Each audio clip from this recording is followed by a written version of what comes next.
Communist party एकीकृत समाजवादी का नेता तथा केंद्रीय कमेटी का सदस्य कमरेडहरू, माननीय सांसदहरू, विभिन्न प्रदेश का नेताहरू, प्रदेश का मंत्री लगायत माननीय सदस्यहरू र उपस्थित पत्रकार साथीहरू, आज हामी यस हलमा नेपालको कम्युनिस्ट आन्दोलनमा नयाँ अध्यायको सुरुवात गर्न गइरहेका छौं। नयाँ पार्टीको गठन गरेर कम्युनिस्ट आन्दोलनको पुनर्गठन गर्दै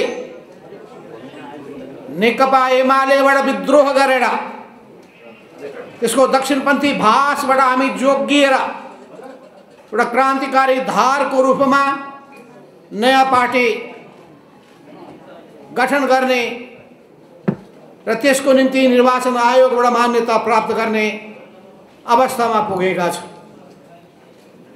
हिजो मात्रै हामीले निर्वाचन आयोगबाट प्रमाणपत्र पनि पाइसकेका छौं। यहाँसम्मको यात्रा पनि कति अप्ठ्यारो, कति गाह्रो थियो होला तपाईहरु अनुमान गर्न सक्नुहुन्छ।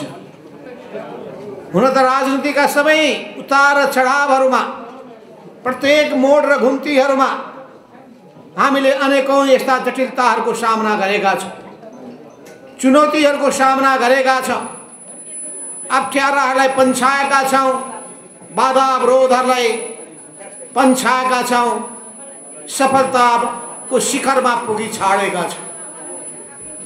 अहिले पनि हामी नेपाली जनता र नेपाल राष्ट्रको हितका लागि एउटा नयाँ यात्रा प्रारम्भ गर्न गइरहेका छौं। तपाईहरु सबैलाई जानकारी नै होला, नेपालको कम्युनिस्ट आन्दोलन मात्र होइन, नेपालको राजनीति मात्रै होइन, विश्वको सन्दर्भमा पनि पार्टीहरू गठन, पुनर्गठन, एकता, विभाजन, पुनर्एकता, नयाँ एकता, यो सबै क्रमबाट गुज्रिँदै गएको छ। कसैलाई के लाग्दछ भने भएको पार्टी बाहेक अर्को पार्टी गठन गरेर पार लाग्न सक्दैन। यस्तै मान्यता राख्नेहरूले नेपालमा राजतन्त्रलाई ढाल्न सकिँदैन भनेर भन्ने गर्दथे। यस्तै मान्यता राख्नेहरू 2014 सालमा भएको नेकपाको दोस्रो महाधिवेशनबाट निर्वाचित नेतृत्व केशरजंग रायमाझीले जब दक्षिणपन्थी बाटो समात्नु भयो, त्यसपछि त्यसबाट विद्रोह गरियो भने केही गर्न सकिँदैन भनेर अत्यन्तै निरीहता व्यक्त गरेका थिए र उनीहरू त्यसैमा विलीन हुन पुगे। र क्रान्तिकारी सोच राखेका कडपुष्पलाल जस्ता व्यक्तिहरूले कम्युनिस्ट आन्दोलनलाई फेरि जीवन्तता प्रदान गर्नुभयो, विद्रोह गर्नुभयो, अर्को पार्टी गठन गर्नुभयो, पार्टीको क्रान्तिकारी धारलाई नेतृत्व गर्नुभयो।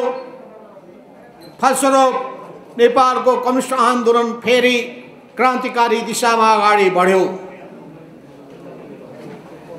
पुष्पलालले विद्रोह गरेको त्यो पार्टीमा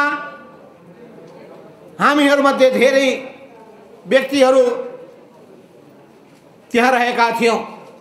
कारण बेदुराम पनि त्यही पार्टीमा, बेदुराम भुषाल पनि त्यही पार्टीमा हुनुहुन्थ्यो, कारण मदन भण्डारी पनि त्यही पार्टीमा हुनुहुन्थ्यो, जीवराज आश्रित, मोदनाथ पश्चित जस्ता, वामदेव गौतम जस्ता योद्धाहरू पनि त्यही पार्टीमा हुनुहुन्थ्यो।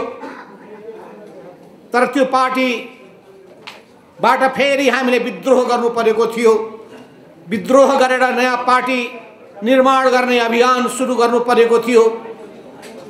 त्यसैगरी अनेक समूहहरू थिए। मनमोहन समूहबाट विद्रोह गर्दै झापा विद्रोह भयो। कमरेड मुकुन्द नेउपाने त्यही झापा विद्रोहको माध्यमबाट अगाडि बढ्नुभयो। राधाकृष्ण मैनाली, मोहनचंद्र अधिकारी जस्ता योद्धाहरू त्यही धारबाट अगाडि बढ्नुभयो। अनि त्यही धारबाट अगाडि बढ्ने सिलसिलामा नै हामीले 2032 सालमा अखिल नेपाल कम्युनिस्ट क्रान्तिकारी कोअर्डिनेसन कमिटी मार्क्सवादी लेनिनवादी अनेक क्रका कोक माले भन्थ्यौँ हामी, छोटकरीमा कोके भनेर हामीले सम्बोधन गर्न थाल्यौँ। हो त्यो कोकेको संस्थापक हामीहरू नेकपा मालेको संस्थापक हामीहरू, नेकपा एमालेको संस्थापक हामीहरू, त्यसको मूल नेताहरू हामी नै। हामीले यो सबै आन्दोलनलाई पार्टीलाई अघि बढाउने काममा महत्त्वपूर्ण भूमिका निर्वाह गर्यौँ। जेन खनाल, झलनाथ खनाल अहिले हाम्रो सामु हुनुहुन्न, उहाँ पनि कोकेको संस्थापक नेतादेखि लिएर अनि कोकेको महासचिव अनि पछि गएर नेकपा मालेको संस्थापक हुँदै नेकपा एमालेको अध्यक्ष भएर देशको प्रधानमन्त्री पनि हुने व्यक्ति कमरेड झलनाथ खनाल आज हाम्रो यहाँ अहिले उपस्थित हुनुभएको छैन। उहाँ दिल्लीमा अपोलो अस्पतालमा उपचार गराइरहनु भएको छ। हिजो मात्रै हामीले उहाँको सम्बोधन, प्रत्यक्ष सम्बोधन नवगठित पार्टी नेपाल कम्युनिस्ट पार्टी एकीकृत समाजवादीको केन्द्रीय कमिटीको बैठकमा उहाँले गर्नुभएको थियो। उहाँले यो पार्टीप्रतिको आफ्नो पूर्ण प्रतिबद्धता विश्वास जाहेर गर्दै केपी ओली र त्यो गुटको दक्षिणपन्थी अवसरवादका विरुद्धमा दृढताका साथ जुझ्नका लागि आह्वान पनि गर्नुभएको थियो। यो पार्टीको सन्दर्भमा कमरेड वामदेव गौतमले पनि अत्यन्तै उत्साहपूर्ण प्रतिक्रिया व्यक्त गर्नुभएको छ। यी पुराना सबै योद्धाहरू, उहाँहरूलाई म धेरै धेरै सम्मान व्यक्त गर्दै अभिवादन गर्दै यो भन्न चाहन्छु कि हामी जुन हिसाबले नयाँ यात्रामा अगाडि बढेका थियौँ त्यो हाम्रो बाध्यता हुन पुग्यो। केपी ओलीले पार्टीलाई दक्षिणपन्थी भाषमा पारेपछि त्यहाँ उहाँले पार्टीमा सबै खालका मूल्य र मार्क्सवादी मूल्य र मान्यतालाई तिलाञ्जली दिइसकेपछि, व्यक्तिवादमा चुर्लुममा डुबेपछि अनि व्यक्तिवादी अहङ्कारको घोडामा सवार भइसकेपछि, त्यो पार्टीलाई आफ्नो निजी कम्पनीको रूपमा ठानिसकेपछि, जनताका बहुदलीय जनवादका सबै मूल्य र मान्यतालाई तिलाञ्जली दिइसकेपछि र त्यसपछि क्रान्तिकारी योद्धालाई त्यो पार्टीबाट निष्कासन गरिसकेपछि त्यसका विरुद्धमा विद्रोह गर्ने बाहेक हामीसँग अरू कुनै विकल्प भएन। इतिहासमा यस्तो धेरै भएको छ। नेपालकै कम्युनिस्ट आन्दोलनमा पनि भएको छ। अन्य समूहबाट पनि विद्रोह गरेर विद्रोही समूह अगाडि बढेको छ। स्वयं नेकपा माओवादीले पनि विद्रोह गर्यो, देशको महत्त्वपूर्ण शक्तिको रूपमा त्यो उदायो, अगाडि बढ्यो। इतिहासमा यस्तो हुने गर्दछ। विश्वमा पनि त्यो भएको छ। स्वयं कार्ल मार्क्सले विद्रोहको अगुवाई गर्नु परेको थियो। आफैले गठन गरेको प्रथम अन्तर्राष्ट्रिय फर्स्ट इन्टरनेसनल, त्यो इन्टरनेसनलमा जब अवसरवादीहरू हावी भए, त्यसलाई कब्जा गर्न पुगे, उहाँले त्यसलाई विघटन गर्नुभयो र त्यसपछि दोस्रो इन्टरनेसनलको सुरुवात भयो। दोस्रो इन्टरनेसनल, दोस्रो अन्तर्राष्ट्रियमा पनि जब अवसरवादीहरू हावी भए अनि लेनिनले त्यसलाई विघटन गर्नुभयो, तेस्रो इन्टरनेसनलको उहाँले सुरुवात गर्नुभयो। त्यसो हुनाले इतिहासमा यस्ता कुराहरू भइरहन्छन्। हिम्मत नभएकाहरू त्यतिकै थन्किरहेका हुन्छन्, गतिहीन हुन पुग्दछन्, त्यतिकै अरूबाट लत्तारिन्छन्, गलत कुराको पछि पछि लागिरहन्छन्, त्यसको सामना गर्ने आँट गर्दैनन्। तर क्रान्तिकारी चेत भएकाहरू, क्रान्तिकारी सिद्धान्तमा प्रतिबद्ध भएकाहरू, राष्ट्र जनताप्रति जिम्मेवारी बोधको भावनाका साथ अगाडि बढ्ने क्रान्तिकारीहरू एउटा नयाँ आन्दोलन सृष्टि गर्ने उद्देश्य राखेर, त्यो पवित्र उद्देश्य राखेर पार्टी नयाँ निर्माणको अभियानमा जुट्ने गर्दछ। यस अर्थमा यो कम्युनिस्ट पार्टीको पुनर्गठनको अभियान पनि हो। यो नेपाली कम्युनिस्ट आन्दोलनलाई क्रान्तिकारी दिशामा लिएर जाने हाम्रो एउटा अर्को महत्त्वपूर्ण पाइला पनि हो। हामीसँग सिङ्गो देशका क्रान्तिकारी कार्यकर्ताहरू रहेका छन्। पूर्व एमालेमा पीडित भएका सबै मेचीदेखि महाकालीसम्म, तराईदेखि हिमालसम्म बसोबास गर्ने ती सबै क्रान्तिकारी जनसमुदायहरू र कार्यकर्ताहरू, जिल्ला जिल्लाका कार्यकर्ताहरू, प्रदेश प्रदेशका कार्यकर्ताहरू, विभिन्न जनवर्गीय सङ्गठनमा आबद्ध भएका कार्यकर्ताहरू, विभिन्न तहको कमिटीमा बसेका कार्यकर्ताहरूको ठुलो पङ्क्तिले केपी ओलीको समूहबाट विद्रोह गर्नुभएको छ र अहिले गठित भएको कम्युनिस्ट आन्दोलनमा पुनर्गठित भएको नेपाल कम्युनिस्ट पार्टी एकीकृत समाजवादीमा एकताबद्ध भएको, समाहित भएको लगातार घोषणा गर्दै गइरहनु भएको छ। ती सबै योद्धाहरूलाई म हार्दिक सलामको अभिवादन गर्न चाहन्छु र देशभरिका जिल्ला जिल्लामा रहेका गाउँ गाउँ, टोल टोल, वडा वडामा रहनुभएका र प्रत्येक जनवर्गीय सङ्गठनमा आबद्ध हुनुभएका प्रत्येक कमिटीमा आबद्ध कार्यकर्ताहरूलाई म आह्वान गर्न चाहन्छु कि तपाईँहरू तत्काल त्यो केपी ओली गुटबाट छुटकारा पाउनुहोस्। त्यो दक्षिणपन्थी भाषमा बसिसकेको राष्ट्रियताको सुदृढीकरणको मान्यतालाई तिलाञ्जली दिइसकेको, जनताप्रतिको जिम्मेवारी बोधबाट भागिसकेको, सरकार सञ्चालनमा असफल भइसकेको, पार्टीलाई तहस नहस पार्न उद्धत भइसकेको र एकीकृत भएको नेपाल कम्युनिस्ट पार्टीलाई विभाजित गर्ने काममा अग्रसरता लिएको, विभाजित हुँदाखेरि भोज भतेर गरेर खुसियाली मनाएको अनि नेकपा एमालेलाई पनि विभाजन गर्नका लागि 2077 चैत्र 28 गते कदम चालेको र नेपालको जनताको निर्वाचित संस्था संसद प्रतिनिधि सभा त्यसलाई 77 पौष 5 गते विघटन गरेर प्रतिगामी कदम चालेको र प्रतिगमनको कदम दिशातर्फ अगाडि बढेको र नेपालको इतिहासमा राजनीतिमा एउटै प्रधानमन्त्रीले आफ्नो एउटै कार्यकालमा दुई पटक प्रतिनिधि सभा विघटन गर्ने र प्रतिगामी कदम चाल्ने कीर्तिमान कायम गरेको त्यस्तो व्यक्तिको भ्रमबाट मुक्त भएर नयाँ क्रान्तिकारी धारमा समाहित हुनका लागि म सबैलाई हार्दिक आह्वान गर्न चाहन्छु। यस अर्थमा आज हामी तपाईहरुका माझमा उपस्थित भएका छौं।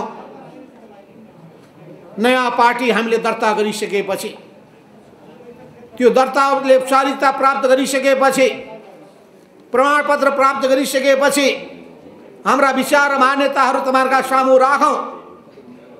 देशभरिका कार्यकर्ताका माझमा, आम जनसमुदायका माझमा, देश विदेशका सबै मित्रहरूका माझमा हाम्रो सोच र धारणाहरू अगाडि सारौं भन्ने उद्देश्यले हामीले तपाईहरुलाई बोलाएका छौं। तपाईहरु सबैलाई थाहा छ केपी ओलीजी 9 महाधिवेशनबाट निर्वाचित भएका अध्यक्ष, 5 वर्षको निम्ति उहाँ निर्वाचित भएको व्यक्ति हो। झिनो मात्रै जितेको व्यक्ति हो, तर उहाँले आफूलाई सर्वशक्तिमान ठान्न पुग्नु भयो। पार्टीलाई संस्थाको रूपमा चलाउने कामै गर्नु भएन, पार्टीमा भेदभाव गर्न थाल्नु भयो, कार्यकर्ताहरूमाथि अन्याय गर्न थाल्नु भयो।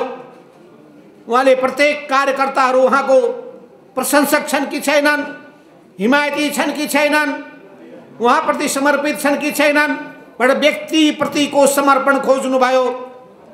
आन्दोलनप्रतिको समर्पण उहाँले खोज्नु भएन, देश र जनताप्रतिको समर्पण खोज्नु भएन।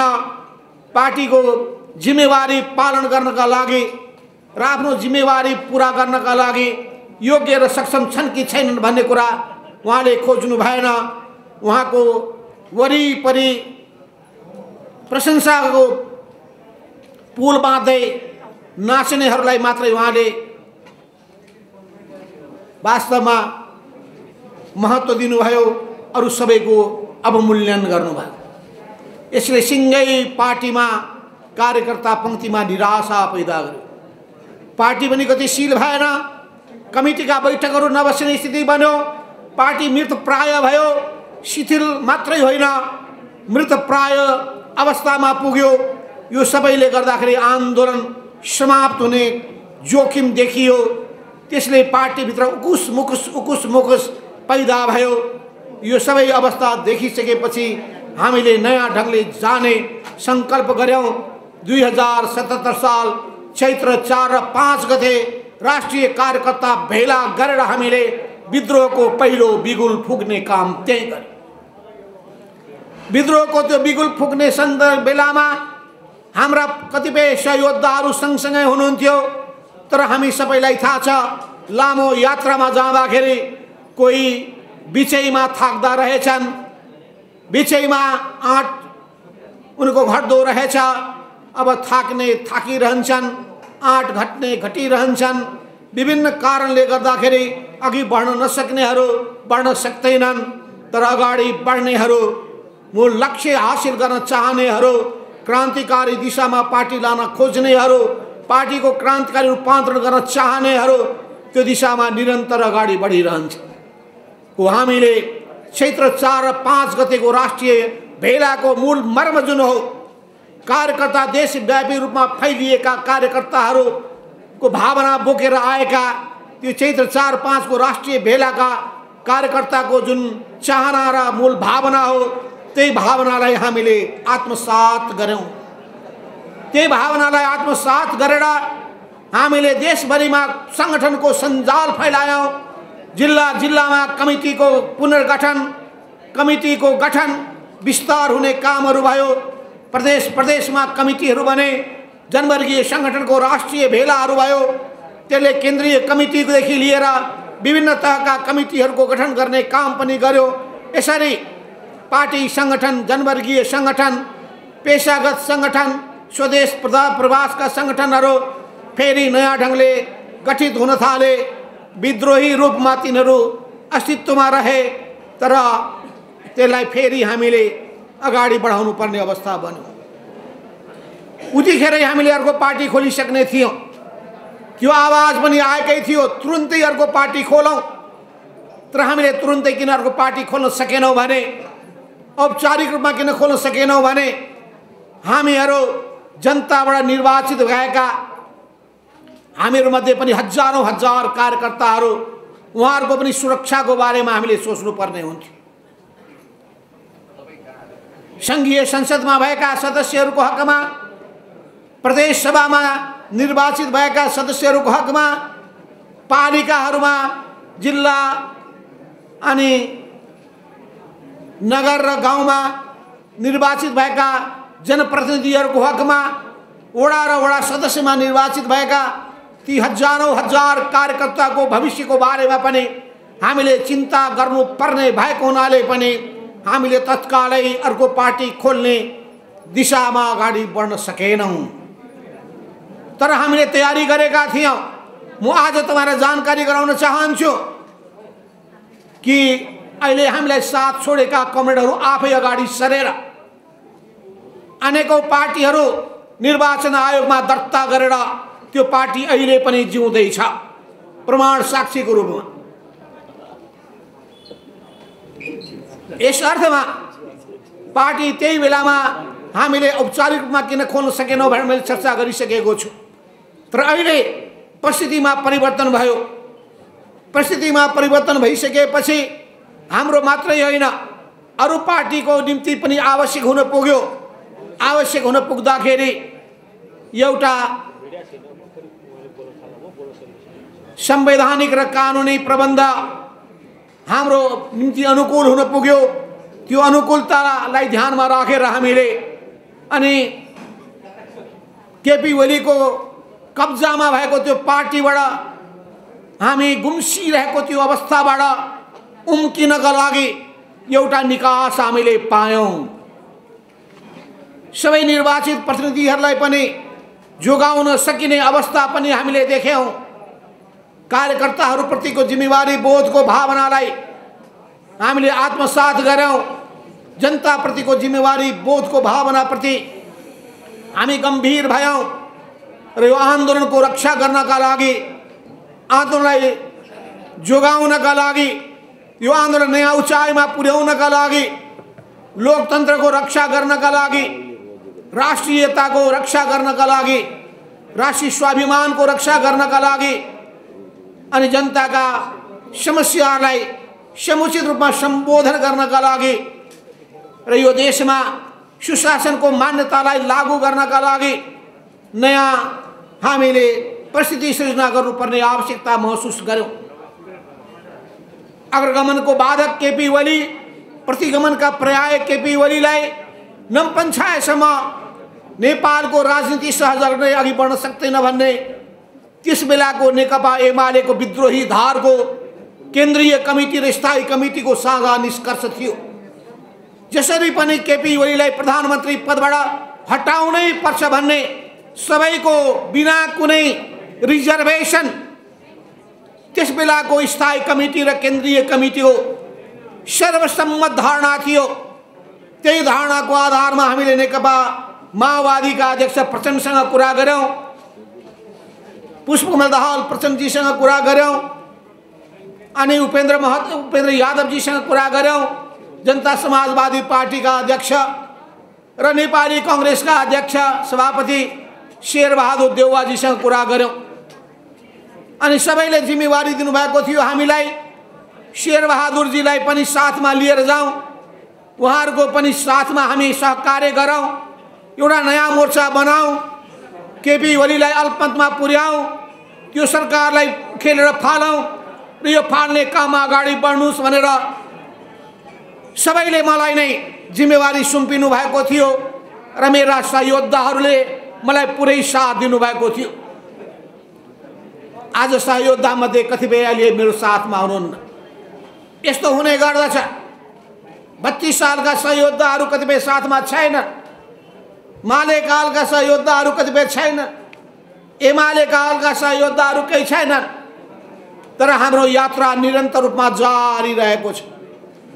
फेरि ती सहयोद्धाहरू यो यात्रामा समावेश हुन सक्नुहुन्छ। ती सहयोद्धाहरूको बारेमा मैले गुनासो गर्नुपर्ने केही पनि छैन, किन क्रान्तिकारी धारमा अगाडि बढ्नेले सबै चुनौतीको सामना गर्ने आँट गर्नुपर्छ। समयको माग के हो त्यो कुरालाई बुझ्न सक्नुपर्छ। जनताको चाहना के हो त्यो थाहा पाउनु सक्नुपर्छ। कार्यकर्ताको भावना के हो त्यो बुझ्न सक्नुपर्दछ र कार्यकर्ता र जनताको राष्ट्रको माग बमोजिम, चाहना बमोजिम अगाडि बढ्ने विद्रोही चेत र आँट राख्न सक्नुपर्छ। हो त्यही विद्रोही चेत र आँटका साथ हामी अगाडि बढेका छौं, तर हामी पुरानो लिकमा जाँदैनौं, पुरानो बाटो पछ्याउँदैनौं। जुन हिसाबको संस्कार, जुन किसिमको परिपाटी केपी ओलीले स्थापित गर्न खोज्नु भएको छ त्यो भन्दा नितान्त भिन्न हुनेछ। यो क्रान्तिकारी संस्कारयुक्त पार्टी हुनेछ। यो मार्क्सवाद लेनिनवाद प्रति समर्पित हुनेछ। जनताको बहुदलीय जनवादको मूल्य र मान्यतालाई आत्मसात गरेर अगाडि बढ्नेछ। समाजवादको नेपाली मोडेल कस्तो हुनेछ भन्ने त्यो सोच अगाडि सार्नेछ र समाजवादको यात्रामा दृढताका साथ निरन्तर रूपमा अगाडि बढिरहनेछ।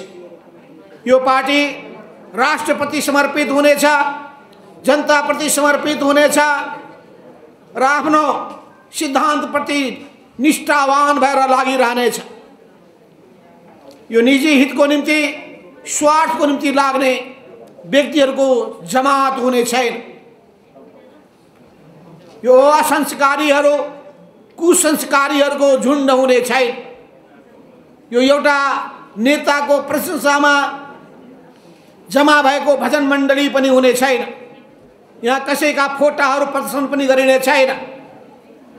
अनि त्यो फोटाका सामु त्यसपछि त्यहाँ आरती उतार्ने काम पनि कसैले गर्ने छैन।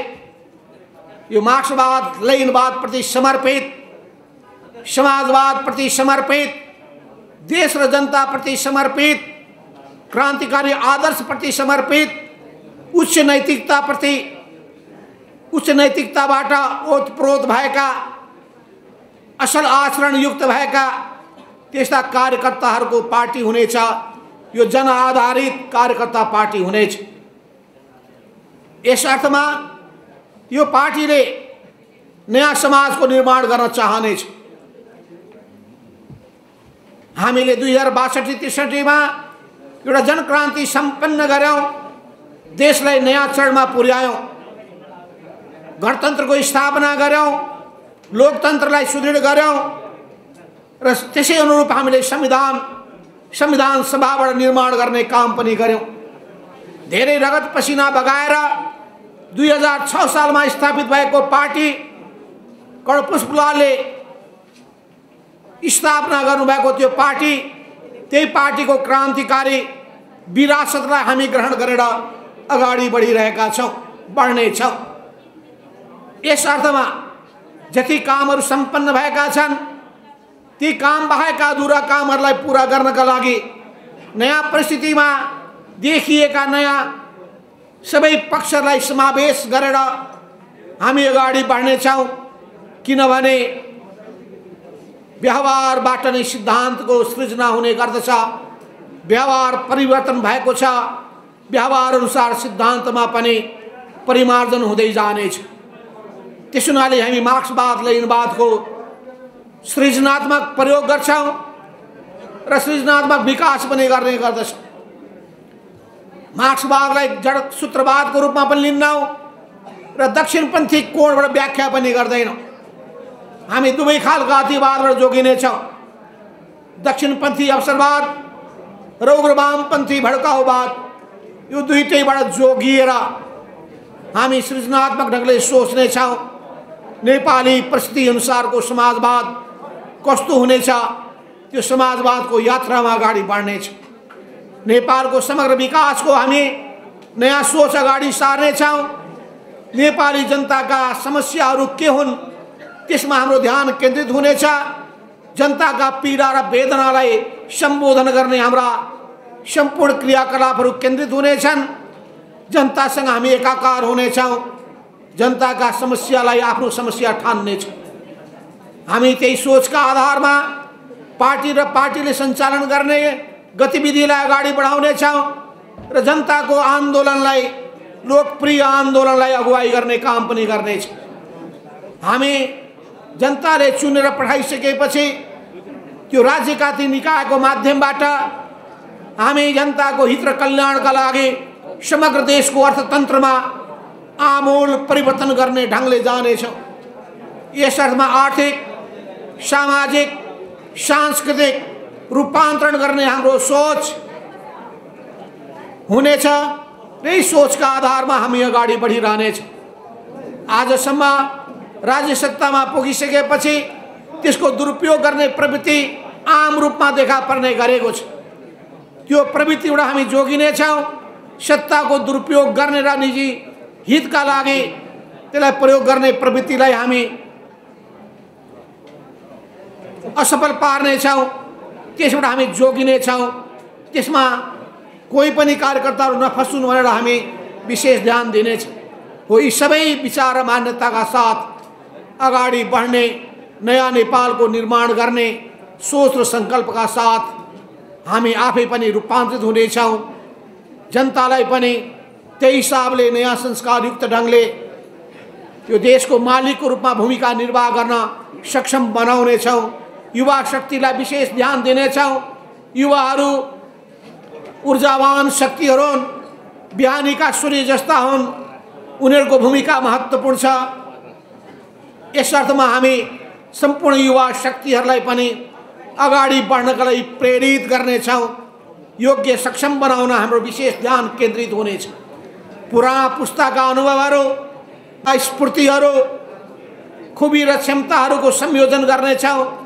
हामी हाम्रो नेपाल राष्ट्रको संवेदनशीलतालाई बुझ्दछौं। सबै छिमेकीहरूसँग हाम्रो सम्बन्ध अत्यन्तै सन्तुलित, मर्यादित रूपमा हामी सञ्चालन गर्नेछौं। पंचशीलका 5 सिद्धान्तलाई, संयुक्त राष्ट्र संघका बडा पत्रलाई हामी आत्मसात गर्दै अगाडि बढ्नेछौं।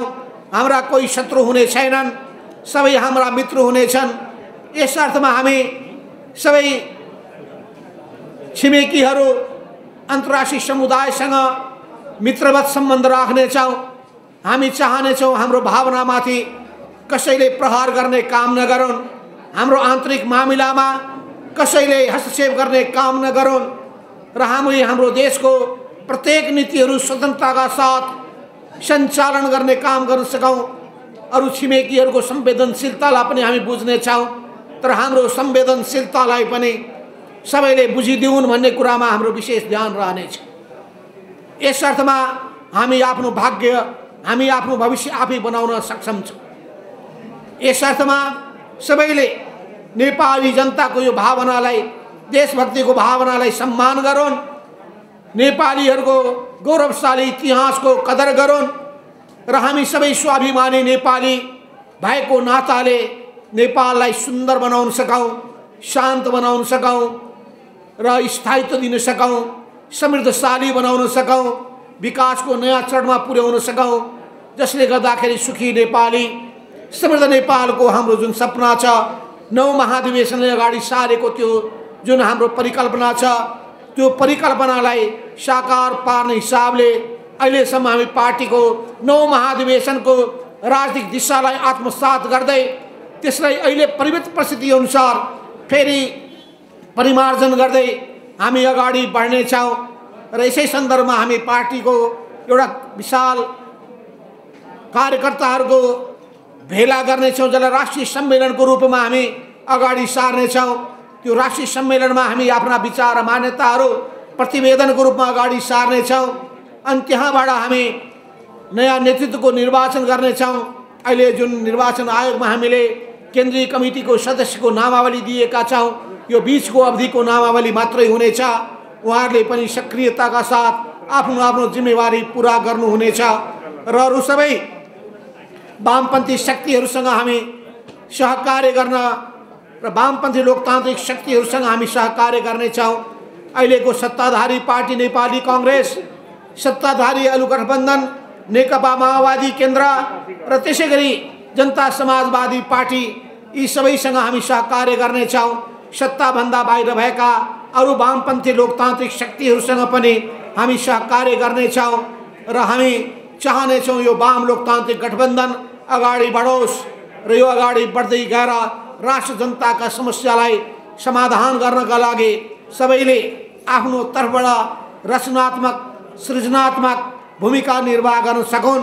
यस हिसाबले हामी यो नेपाललाई र नेपाली जनतालाई वास्तवमा सुन्दर भविष्यको दिशामा सुन्दर निर्माण, नयाँ र सुन्दर इतिहास निर्माण गर्न सकुन्, गौरवमय इतिहासको रचना गर्न सकुन् भन्ने उद्देश्य राखेर अगाडि बढ्नेछौँ। यस कार्यमा नेपाली पत्रकार जगतको पुरा साथ सहयोग हामीले पाउनेछौँ भन्ने विश्वास राख्दै र हाम्रो यो सबै भावनालाई तपाईले राम्ररी बुझ्नु भएको छ भन्ने कुरा समेत ठान्दै तपाईहरुको सहयोग जसरी विगतको दिनमा हामीले पाएका थियौं आउँदा दिनमा पनि पाइरहनेछौँ। सिङ्गो नागरिक समाजको पनि सहयोग हामीले जसरी पाउँदै आएका छौँ, समर्थन हामीले पाउँदै आएका छौँ। समाजका सबै तबकाहरू, मजदुर, किसान, निम्न पुँजीपति वर्ग, राष्ट्रिय पुँजीपति वर्ग, मध्यम वर्ग र सबै बौद्धिक समुदायहरू, देश विदेशमा रहेका नेपालीहरू र हाम्रा सबै मित्र, अन्तर्राष्ट्रिय कम्युनिस्ट आन्दोलनदेखि लिएर नेपाललाई माया गर्ने सबैको साथ र सहयोग हामीले पाइरहनेछ विश्वास व्यक्त गर्दै तपाईहरुलाई यहाँ आइदिनु भएकोमा धन्यवाद दिँदै म आफ्नो विचार यही टुङ्ग्याउन चाहन्छु। हस्त धन्यवाद। त्यो पनि सम्पत्ति, त्यसमा सबभन्दा ठुलो भूमिका मेरै छ। बनाउन सकिन्छ, निर्माण गर्ने मेरो काम हो, अरूको काम ध्वंस गर्ने हो, मेरो काम निर्माण गर्ने हो। अब के भन्नुभयो, पार्टीमा अवश्य पनि विभिन्न पदाधिकारीहरूको बारेमा हामी राष्ट्रिय सम्मेलनसम्ममा हामी छलफल गर्नेछौँ, त्यसको आधारमा अगाडि बढ्नेछौँ। यस बीचमा पनि हामीले व्यवस्था गर्नुपर्ने हुन्छ। हामीले जुन पार्टी अहिले पुनर्गठन गरिरहेका छौँ, यो पुनर्गठनको अभियानको अन्तर्गत नै, यो कम्युनिस्ट आन्दोलनको पुनर्गठनको अभियान अन्तर्गत नै नयाँ पार्टीको सृजना। अब नामको सन्दर्भमा हामीलाई नाम निर्वाचन आयोगमा भएका नामहरू सबै हेर्नुपर्ने हुन्छ। नाम नजुदोस् भन्ने कुरा पनि होस् गर्नुपर्ने हुन्छ। यही नाम जुत्दाखेरि नेपाल कम्युनिस्ट पार्टी नेकपा भनेको त्यसले अदालतबाट अर्को फैसला उसले सुन्नु पर्यो र पूर्व अवस्थामा फर्किनु पर्यो। यो सबै कुरालाई ध्यानमा राखेर यो नाम नै उपयुक्त हुन्छ भन्ने हामीलाई लागेको हो। अनि अर्को कुरा, हामी नेपाल कम्युनिस्ट पार्टी छोड्दैनौँ, क्लियर हुनु पर्यो। नेपाल कम्युनिस्ट पार्टी छोडेर जान्छौँ कि अनि अर्को सामाजिक जनवादी समाजवादी जनवादी पार्टी बनाउँछौँ कि भन्ने भ्रममा पर्नुपर्ने आवश्यकता छैन। नेपालमा कम्युनिस्ट पार्टी लोकप्रिय छ, नेपालमा कम्युनिस्ट आन्दोलन लोकप्रिय छ। जनताले यही कम्युनिस्ट आन्दोलनमा आफ्नो जीवन समर्पित गरेका छन् र यो कम्युनिस्ट आन्दोलन राष्ट्रियताको आन्दोलन हो, जनजीविकाको आन्दोलन हो, समानताको आन्दोलन हो, सामाजिक परिवर्तनको आन्दोलन हो, लोकतन्त्रको आन्दोलनको अर्को नाम कम्युनिस्ट आन्दोलन रहेको छ। त्यसलाई त्यसलाई हामी छोडेर जान सक्दैनौँ। अब जहाँसम्म तपाईँहरूले भनिरहनु भएको छ कि हामी सरकारमा अवश्य पनि सरकारमा सहभागी हुनेछ। सरकारको एउटा गठबन्धन 5 जुन दल भन्ने गरिन्थ्यो हिजो भन्दाखेरि गाह्रो थियो, हामी पनि थियौँ त्यहाँ, तर औपचारिक रूपमा भन्न गाह्रो परिरहेको थियो। यस अर्थमा यो 5 दलीय गठबन्धन अगाडि बढ्नेछ। कम्प्रिहेन्सिभ डेभलपमेन्ट, यसको कम्प्लिट ट्रान्सफर्मेसन, नेपाली अर्थतन्त्रलाई नयाँ उचाइमा पुर्याउने, नेपाली जनताको जीवनस्तरलाई माथि उठाउने, सिङ्गो नेपाललाई अल्पविकसित अवस्थामा रहेको यो नेपाल क्रमशः विकासशील राष्ट्रको रूपमा, विकासशील राष्ट्रबाट यो विकास उन्मुख विकासशील राष्ट्रबाट हामी मध्यम आय स्तर भएको राष्ट्रको तहमा, त्यहाँबाट सबभन्दा बढी समृद्धशाली राष्ट्र निर्माण गर्ने दिशामा अगाडि बढ्नेछौँ। त्यो अगाडि बढ्नका लागि नेपालको विशेषता के हो, नेपालको अर्थतन्त्रको कुन कुन क्षेत्रलाई कति महत्त्व दिनुपर्ने हो, त्यस सम्बन्धमा पनि हामीले अध्ययन गरेका छौँ। यही अध्ययनको आधारमा हामीले नेपाल मूलतः कृषकहरूको देश भएको हुनाले, कृषि प्रधान देश भएको हुनाले हामीले कृषि क्षेत्रलाई उच्चतम प्राथमिकता दिनेछौँ। कृषि नै नेपाली अर्थतन्त्रको आधार हुनेछ। Agriculture is the foundation of Nepalese economy. यो कुरालाई बुझ्नुपर्ने आवश्यकता छ। नेपाली अर्थतन्त्रको यो जग हुनेछ कृषि। यस अर्थमा यति देश मेचीदेखि महाकालीसम्म फैलिएको यो सिङ्गो देशमा, गाउँमा फैलिएको यो देशका जनसमुदायलाई सहरमा होइन आफ्नै ठाउँमा उनीहरू आफ्नो जीवनयापन गर्न सकुन् भनेर कृषिको आधुनिकीकरण गर्ने कुरामा, व्यवसायीकरण गर्ने कुरामा, यान्त्रिकीकरण गर्ने कुरामा हाम्रो सम्पूर्ण ध्यान जानेछ।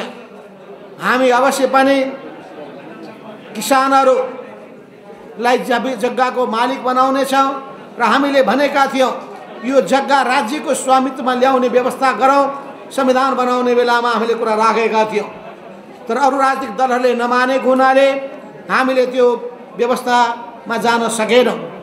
त्यो संविधानमा भएको व्यवस्थालाई हामी सम्मान अहिले पनि गर्नेछौँ, तर हामी सुकुम्बासीको समस्यालाई उत्तिकै महत्त्व दिनेछौँ। तर सुकुम्बासी सधैँभरि सिर्जना हुने स्थितिलाई अन्त्य पनि गर्न चाहनेछौँ। र शिक्षा स्वास्थ्यलाई हामी अर्को महत्त्व दिनेछौँ। शिक्षा, स्वास्थ्य र रोजगारी, यस अर्थमा हामीले घाँस, बाँस, कपास, शिक्षा, स्वास्थ्य, रोजगारी र सुरक्षा, यो 7वटा सेक्टरमा हामीले विशेष ध्यान केन्द्रित गर्नेछौँ। हामी औद्योगिकरणमा पनि उचित महत्त्व दिनेछौँ, तर हामी यी सबै कुराहरू गर्नका लागि यी 2टा हामी पूर्वाधारमा विशेष जोड दिनेछौँ। एउटा भौतिक पूर्वाधारको विकासमा विशेष जोड दिनेछौँ। भौतिक पूर्वाधारमा विकास गर्दाखेरि हाम्रो मान्यताको आधारमा हामी त्यो हावादारी योजनाहरू अगाडि सार्ने छैन। अहिले यो पानी जहाज कम्पनी खोल्नुपर्ने कुनै आवश्यकता छैन। अहिले हाम्रो देशमा मेचीदेखि महाकालीसम्म रेल कुदाएर त्यो मुनामामा जाने अवस्था पनि छैन। त्यस हुनाले यसलाई ठिक्क ढङ्गले, रियलिस्टिक तरिकाबाट, वस्तुवादी ढङ्गले हाम्रो अर्थतन्त्रले धान्ने गरी र कस्ट बेनिफिटको एनालिसिस गरेर जनताले पाउन सक्ने लाभ अधिकतम लाभलाई ख्याल गरिकन हामी पूर्वाधारको सडकको सञ्जाललाई विशेष जोड दिनेछौँ।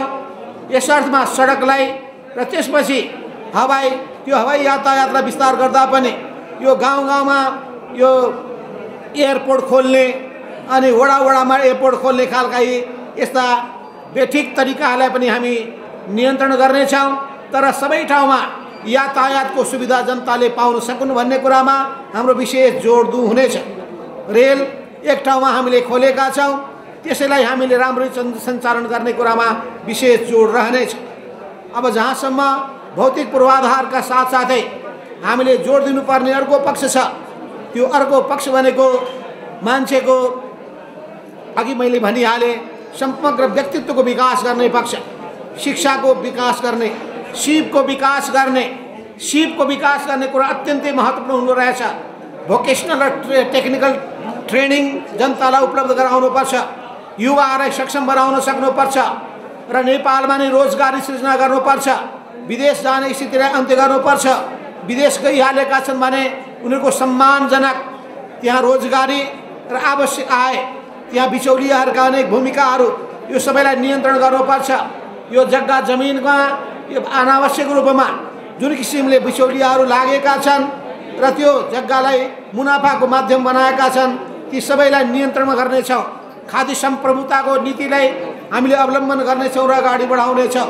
औद्योगिकरणको हामी विशेष ध्यान दिनेछौँ। नेपालको सन्दर्भमा कुन कुन उद्योग धन्दाहरू बढी मुनाफा लायक छन् र कुन हामीले नेपालमा जुन आयात प्रतिस्थापन गर्ने के क्षेत्र हुन सक्दछन्, कुन कुन क्षेत्रलाई विशेष जोड दिनुपर्छ, आयात प्रतिस्थापन गर्ने, निर्यात प्रवर्धन गर्ने त्यस्ता उद्योग धन्दालाई हामी विशेष जोड दिनेछौँ। अवश्य नेपालको पहिलो कुरा नेपाली अर्थतन्त्रलाई बलियो बनाउन राष्ट्रिय पुँजीलाई प्रोत्साहन दिनेछौँ। राष्ट्रिय पुँजीलाई प्रोत्साहन दिने क्रममा नै अनि त्यसपछि पुँजीको निर्माण हुँदै जानेछ। जहाँसम्म विदेशी पुँजी छ त्यसलाई पनि स्वागत गर्नेछौँ, तर राष्ट्रिय पुँजीमा आघात नपुग्ने गरी जुन ठाउँमा विदेशी पुँजीको बढी आवश्यकता छ त्यो ठाउँमा हामी ध्यान दिनेछौँ। मुख्यतः हाम्रा यी दुईटा क्षेत्रहरू, यिनीहरू हामी यो ग्रोथको इन्जिन हुनेछ, विकासको इन्जिन दुईटा क्षेत्र हुनेछ। एउटा जलविद्युत हुनेछ, अर्को पर्यटन हुनेछ। पर्यटन र जलविद्युत नेपाली अर्थतन्त्रको यो इन्जिन हुनेछ, ग्रोथ अफ इन्जिन। त्यो यो यस अर्थमा ग्रोथको इन्जिनको रूपमा त्यसले काम गर्नेछ। यस अर्थमा यी दुईटा सेक्टरले विशेष महत्त्व प्राप्त गर्नेछ। तर जुनसुकै क्षेत्रमा लागेको भए तापनि हामीले हाम्रो योजना बनाउने कुरामा जानुभन्दा पहिले हामीले जुन परिकल्पना गरेका छौँ, नयाँ नेपालको परिकल्पना, यो सुन्दर नेपालको, समृद्ध नेपालको परिकल्पना, त्यसलाई ठोस रूप प्रदान गर्नका लागि कङ्क्रिट प्लान अफ एक्सन बनाउनेछौँ हामी।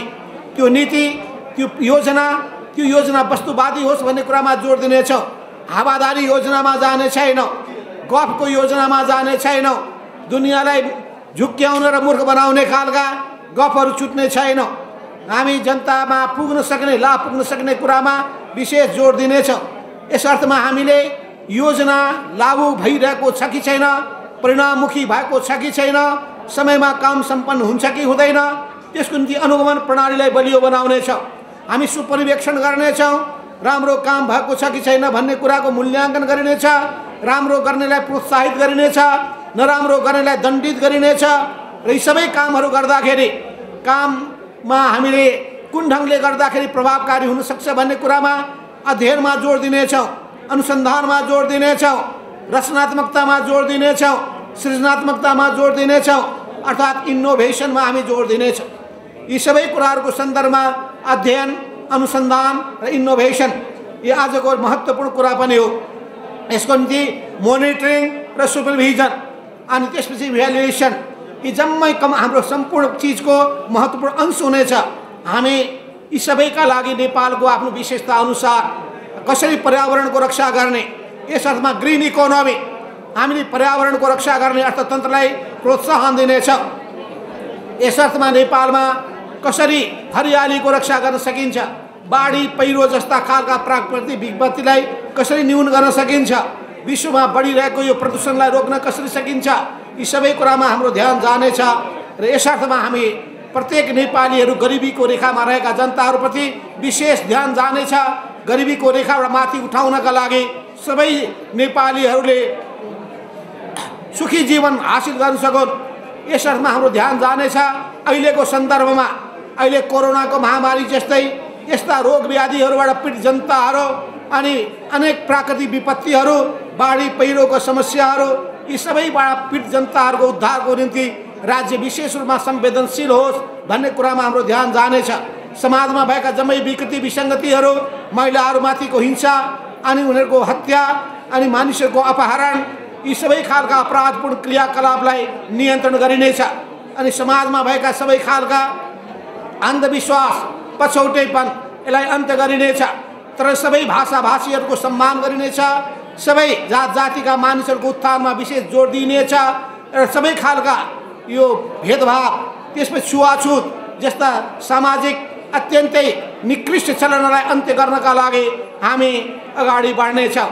यस अर्थमा हामी चाहन्छौँ समाजमा सद्भाव अगाडि बढोस्, सबै जातिहरूको बिचमा एकता कायम होस्, राष्ट्रिय एकतालाई प्रवर्धन गरोस् र यी मान्यताका साथमा हामी जानेछौँ। हामी जातीय सङ्कीर्णताबाट मुक्त हुनेछौँ, धार्मिक सङ्कीर्णताबाट मुक्त हुनेछौँ, तर नेपालको आफ्नो विशेषतालाई ध्यानमा राख्नेछौँ। नेपालको आफ्नै विशेषता जुन छ नेपाली जनताको, चाहे हिन्दू धर्म होस् या बुद्ध धर्म होस्, यसको नेपालमा यिनै दुईटा धर्महरूको उत्पत्ति भएको हुनाले त्यस सम्बन्धी हामीले सङ्ग्रहालयहरू बने जहाँ हामी निर्माण गर्ने कुरामा जोड दिनेछौँ र यसको साथसाथै नेपालको पुरातन इतिहास जुन छ गौरवशाली इतिहास, कहिले पनि विदेशीको दास्ता सहनु नपरेको इतिहास, त्यो इतिहासको हामी अब बारेमा नयाँ पुस्ता र विदेशीहरूले पनि नयाँ ज्ञान हासिल गरून् भनेर त्यही अनुसारको सङ्ग्रहालयहरूको विकास गर्ने कुरामा राज्यले विशेष जोड दिनुपर्छ, जसले पर्यावरणलाई त्यसले पर्यटनलाई पनि प्रोत्साहन दिन सक्दछ। यस अर्थमा हामी यी समष्टि पक्षमा विचार गरिकन अर्थतन्त्रको सबै क्षेत्रलाई चलायमान गर्नका लागि अघि बढ्न चाहन्छौँ र यसका निम्ति राज्यका तद्रूपका मौद्रिक नीतिदेखि लिएर सबै खालका हामीले आर्थिक नीतिहरू अवलम्बन गर्दै अगाडि बढ्नेछौँ र विदेशी नेपाली प्रवासमा रहेका नेपालीहरूको पनि पुँजीलाई पनि, सिपलाई पनि, अनुभवलाई पनि यो सबै नेपालको विकासमा प्रयोग होस् भन्ने हामी चाहनेछौँ। नेपालमा उहाँहरू फर्किनुहोस् र नेपालमा नफर्के पनि नेपाललाई माया गर्नुहोस्, नेपालको समृद्धिमा उहाँहरूको पनि भूमिका रहोस् भन्ने हामी उहाँहरूको उच्च मूल्य, उहाँको भूमिकाको ठुलो अपेक्षा गर्नेछौँ। यस अर्थमा सिङ्गो संसारमा फैलिएका नेपालीहरू नेपाली भएकोमा गौरवबोध गर्न सकुन् भनेर तद्रूपका नीतिहरू अवलम्बन गर्दै अगाडि बढ्ने काम पनि गर्नेछौँ। संविधानका मूल्य र मान्यतालाई आत्मसात गर्नेछौँ, संविधानको कदर गर्नेछौँ र त्यसै गरी धर्मनिरपेक्षतालाई हामी एकदम बलियो बनाएर अघि बढ्न चाहन्छौँ। हामी समावेशिताको मूल्य मान्यतालाई आत्मसात गरेर अगाडि बढ्नेछौँ। अवश्य पनि स्थानीय निकाय, विभिन्न निकायहरूमा राम्रो सुपरभिजन भएको छैन, प्रादेशिक सरकारको काममा सुपरभिजन हुन सकेको छैन। त्यस हुनाले हाम्रा कामहरूमा, कामको तरिकाहरूमा, कानुन नियमहरूमा कहीँ कुतै हामीले सुधार परिमार्जन गर्नु पर्यो भने त्यो सर्भिस डेलिभरी छिटो होस्, स्वच्छ ढङ्गले होस्, सबैले राम्ररी काम पुरा गर्न सकुन् भनेर यी निकायहरूको गठन भएको हुनाले जनताको सहभागिता बढाउने र जनताले लाभ प्राप्त गर्ने कुरालाई सुनिश्चित गर्नका लागि हामी धेरै नियम कानुनमा परिमार्जन गर्नुपर्ने आवश्यकता हुन सक्दछ। तर सङ्घीयताको मूल्य र मान्यतालाई हामी समाप्त पार्ने छैन। कुनै व्यक्ति विशेष हाम्रो पार्टीमा आबद्ध हुनुहुन्छ भने ठिकै छ, तर अर्को पार्टीमा जो विरोधी भएर चल्ने हो भने स्वाभाविक रूपमा त्यो विरोधी पार्टीसँग संयुक्त ढङ्गले जान सकिने अवस्था बन्दैन। त्यसमा पनि शत्रुतापूर्ण ढङ्गले चल्नेहरूसँग त हाम्रो कुनै एकता र सहकार्य हुने पनि सम्भव छैन। शत्रुताको भावना त्याग्छन् भने, सहकार्यको बाटोमा आउँछन् भने त्यो हामी जहिले पनि सहकार्य गर्न तयार छौँ। अनि अन्तमा हामी सिङ्गो कम्युनिस्ट आउनुको एकताका लागि हामी प्रतिबद्ध भएको हुनाले हाम्रो पार्टी नेपालका कम्युनिस्ट पार्टीहरूसँग एकता गर्नका लागि पनि अनि नेकपा एमाले जुन केपी ओलीको कब्जामा भएको त्यो पार्टीभित्र पनि नयाँ ढङ्गको विद्रोह भयो भने, नयाँ परिस्थिति सिर्जना भयो भने सधैँभरि एकताको ढोका खुला रहिरहनेछ। तर गलत विचारको आधारमा, दक्षिणपन्थी भड्काउको आधारमा प्रतिगमनको मान्यतालाई स्वीकार गरेर अन्त्येष्टताहरूसँग एकताको कुनै सम्भावना हुने छैन। विगतमा हामीले जुन अध्ययन गरेका छौँ, अध्ययन प्रतिवेदनमा जुन किसिमका मान्यताहरू जेएन खनालकै अध्यक्षतामा बसेको भएको हुनाले त्यही मान्यतालाई आधार मानेर सुधार गरेर परिमार्जन गरेर अनि त्यसलाई हामी अगाडि बढाउने नेपालको हितमा नै त्यो प्रयोग होस् र त्यो कुनै पनि रणनीतिक योजनाको अङ्ग नबनोस्, विदेशीहरूका विरुद्धमा त्यो लक्षित नहोस्, नेपालको हितमा कुठाराघात नहोस् भन्ने कुरामा हामी विशेष जोड दिनेछौँ, ध्यान दिनेछौँ। अब जहाँसम्म तपाईँले भन्नुभएको छ अब आजीवन माधव नेपाल राजनीति गर्दैन प्रश्न भएको छ र मैले त अहिले नै भनेको थिएँ कि अहिले नै पनि युवा पुस्ताले बरु केपी ओलीलाई विदा गरेर युवा पुस्ताले जिम्मा सम्हालोस् भनेर मैले भनेकै छु। सम्हाले भइगयो नि, म त सहयोगी। त्यस हुनाले युवा पुस्तालाई हामी सधैँ अगाडि बढाउनेछौँ। हाम्रो विधानमा पनि युवा पुस्तालाई तलैबाट पार्टीका कमिटीहरूमा आबद्ध गर्ने कुरा सोचिरहेका छौँ, व्यवस्था गरेका पनि छौँ। यस अर्थमा युवा पुस्तालाई अगाडि बढाउने धारणा रहेको छ। मेरो अहिले मोटो कुरा के छ भन्दाखेरि आउने 5 वर्ष, यो चुनावको पछिको 5 वर्ष, यही अवधिसम्म म राजनीतिमा लागु गर्ने मैले भनेको छु। अहिले साथीहरूले यस्तो नभनिदिनु होला है भनेर भनिरहनु भएको छ, तर मेरो सोचाइ के हो भन्दाखेरि यो जिन्दगीभरि आजीवन बुढो हुँदासम्म पनि लौरो टेक्दाखेरि पनि त्यो पदमा बसिरहने मेरो चाहना छैन।